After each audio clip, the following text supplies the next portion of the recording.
We know this week there will be a lot of focus on the U.S. Central Bank, the U.S. Federal Reserve, raising interest rates by the most aggressive amount in more than 20 years. Well, we already saw the Bank of Canada take aggressive action with its first half-point hike in more than 2 decades. And the Bank of Canada is acknowledging that pandemic policies and the recent surge of inflation are testing the public's trust in the institution.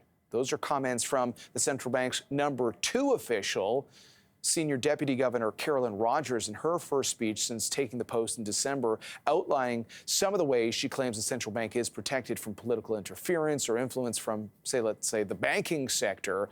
And in terms of the path forward and dealing with inflation and the public's trust, she said, just as Canadians trusted us to respond with strength and conviction when the economy needed support at the onset of the pandemic, they are counting on us now to lower inflation. We take that trust seriously. In the markets, of course, there's been a lot of worry about how central banks will navigate those higher rates in this fight against inflation. And for investors, there's been quite a shift to defensive-related investments. The reality is, though, that trade is now pretty darn crowded. If you look outside of energy stocks within the TSX over the last 12 months, for example, you've seen big performance for consumer staples, grocery stores such as Loblaw. Its shares have rallied nearly 70% over that period of time. You've got telcos and utilities that have also climbed. And our next guest says some of the defensive stocks are starting to look overvalued. Bryden Teich is a partner and portfolio manager at Avenue Investment Management. Bryden, it's always nice to see you. And obviously, people have been trying to position for an uncertain market. It is a nice reminder, looking at that performance, how far the defensive stocks have gone. Hi, John. Yeah, very nice to be with you again. I think your points are very well taken, and I think from the end of the year up until the last end of the last month, you definitely saw very strong performance from some of the sectors that you had mentioned, so things like utilities and things like consumer staples, and those are the sectors that are usually best to hide when you're entering either a tightening cycle or an economic growth slowdown, which I think I would say we're in the midst of right now. But at the same time, I think one of the things that we've been looking at, and even though we've been positioned in a lot of those sectors, we think the relative outperformance in the last couple of months has been very extreme. And so we've actually lightened up some of that more defensive posture in the last week or two. And we think that there's room now to start looking at things that have been very beaten down within the portfolio, but at the same time, we're still very defensive overall. But I think that there's definitely a lot of opportunities out there, given how weak the markets have been. Well, your comments, Bryden, do stand out because, the crowded, obvious comments that we hear every day from experts is, you want to avoid anything tied to growth. We're watching these high interest rates. Valuations were sky high. So where are you looking for the opportunities? There's people that sort of get caught up in, are you buying the dip? Don't buy the dip, all that kind of stuff. I know you guys don't do that. What are the kinds of stocks you're looking at that maybe are more attractive these days? Yeah, so we've really focused on technology and some of the beaten down parts of the tech market in the last month and a half, looking for opportunities. And so one of our recent purchases through this pullback has been a company called Fiserv, which is a global payments company, which has a very long track record of very consistent earnings growth.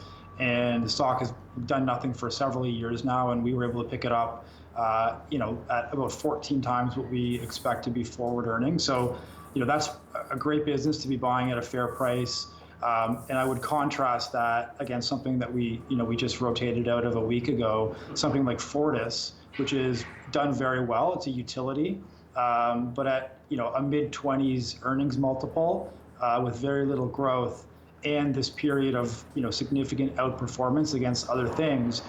We took that as an opportunity to lighten up on our utilities and add something in tech. And I think it's something that investors should be doing. I mean, it's this idea of we've gone from you have to be all tech and consumer to now you have to be all defensive and utilities and staples. And we don't live in those sort of extreme worlds. We rather look for things all the time and be diversified.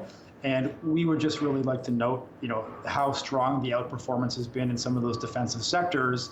And specifically, if you look at the utilities and consider them to be, a bond proxy, Well, for anyone who's been paying attention, obviously it's been a terrible 4 months for bonds as well. So there's a lot of things that the equity market are telling you that the interest rate market is not yet saying.